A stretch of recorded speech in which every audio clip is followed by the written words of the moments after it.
Oh God, Fixie, you do look like a drowned weasel. The ceiling fell on me, I say defensively. It wasn't my fault.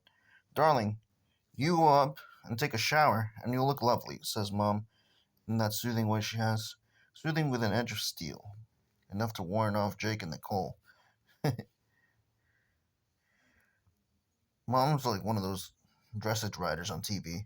She changes her voice in iota, and we all obey her instantly. Like trained Olympic horses. Even Jake. Are you okay, Fixie? Asked Nicole, looking abashed. Sorry, I didn't realize. Fixie, I didn't mean it, says Jake. You go and get ready. Take your time. I'll hold the fort here. He sounds so charming, I'm mollified. Jake can be really nice when he wants to. Okay, I pick up my bag of hair clips. I'll go and have a shower, Mom. Why don't you come up too now? We could pick an outfit for you. In a moment, says Mom, absently as she shapes another peony.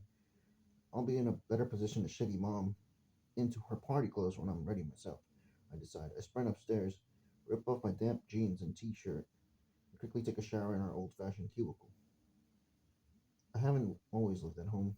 I shared with Hannah for a while. She bought a flat in Hammersmith and said I had to live there too, and she would subsidize the rent with her ridiculously large salary. But then she and Tim got more serious, and I felt awkward working around every evening. Then my company went bust, and everything had to change anyway. Mom was the one who said, lots of girls your age are still at home, love, and made me feel okay about moving back for a while. To be honest, I was just really grateful to have that option. Yep, because my mom doesn't let me do that. My dad doesn't even care. Like, they don't like me or have me living like just like how you do, being home. I mean, I'm not sure if your parents want you. And again, I mean, maybe you have to pay rent as well, though, so I don't know how lucky you feel.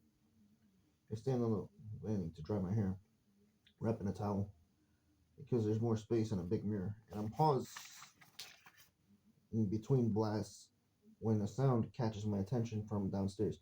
It's Jake talking. Our house isn't huge, and the walls and floors are pretty thin, so although I can't hear exactly what Jake is saying in the kitchen, I can pick up on how he's saying it. He's talking on and on, nobody's interrupting him, and I suddenly feel suspicious. I hurry downstairs, selling my towel, and I can hear Jake properly, saying in his smoothest drawl, as I say, it's an amazing opportunity. My own taste out of this world. But I don't want to bother you with the details, Mom. You're busy enough, so shall I put in an order? 10 bottles. What? I'm breathing furiously as I reach the bottom of the stairs. He deliberately got me out of the way. He deliberately chose a moment when Mom was distracted. Shit, I dropped my towel. I hastily wrap it around myself again and approach the kitchen. Mom! As I burst in, my chest is rising and falling. I bought this olive oil.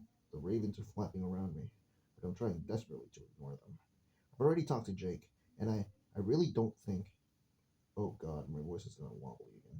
My courage is integrated. I loathe myself.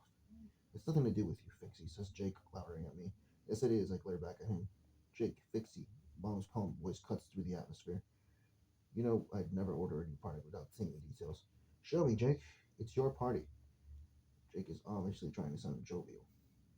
You don't want to see all that right now. I do, she says pleasantly. Hand it over. Right, okay, Jake says at last. He hands Mom a sheaf of papers. We both stand waiting while she flicks through them. I see her reach the price list, and I see her eyes snap in shock. Too expensive, love, she says, and hands the papers back to Jake. Way too expensive. Not for us. They're aspirational, begins Jake. They're a different kind of product. Mom shakes her head. Aspirational is a bottle of edible glitter. Not this. Mom, don't set your sights so low, says Jake cajolingly. People buy this kind of stuff. They really do. At Harrods. Maybe they sell all sorts at Harrods. Mom cuts him off calmly. But put olive oil on our shelves for £100, and it won't just not sell. It'll upset people. It'll offend them. Now she says it, I realize she's right. I can see Vanessa striding through the shop, brandishing a bottle, saying, You're charging £100 for this? That's daylight robbery. But no, Jake. Mom interrupts him as crisply as she did when he was 10 and using grown up bad words. Enough. My answer is no. Your dad would have said the same. When Mom invokes Dad, that really is the end of the discussion. Jake shoots me a look as though this is all my fault. Of course, that's what they always do. But I don't care. I just feel relieved and foolish. How did I ever think that Jake would hoodwink Mom? She's Mom. She runs the ship. I'll go and finish my hair, I say, and Mom looks up. She runs her eyes up and down me, and I don't know what she sees. But she suddenly gives me one of her special, warm, encouraging smiles. Whenever Mom smiles, lines appear all over her face. They stretch like sun rays from her eyes. They score her cheeks and mark out her forehead in deep creases. Grief brought extra lines to her face. I saw it happen, and maybe some people think the lines are ugly, but I see love and life in every one of them. Why don't you ask Nicole to do it with her special curler? She says, and shoots Nicole a look.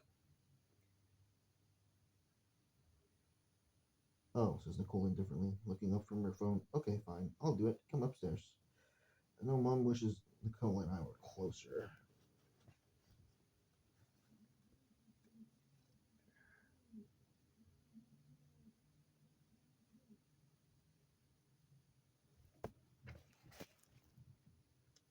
She'd love us to be there for each other, like sisters in movies, hugging and confiding in each other and all that. I mean, I try to be close to Nicole, I do, but it's like a bit like oil trying to be close to water. We just don't take. And Jake, says Mom, as he reaches into the fridge for a beer, before you have that, could you help me arrange these cupcakes? Mind you don't mess up the icing, though?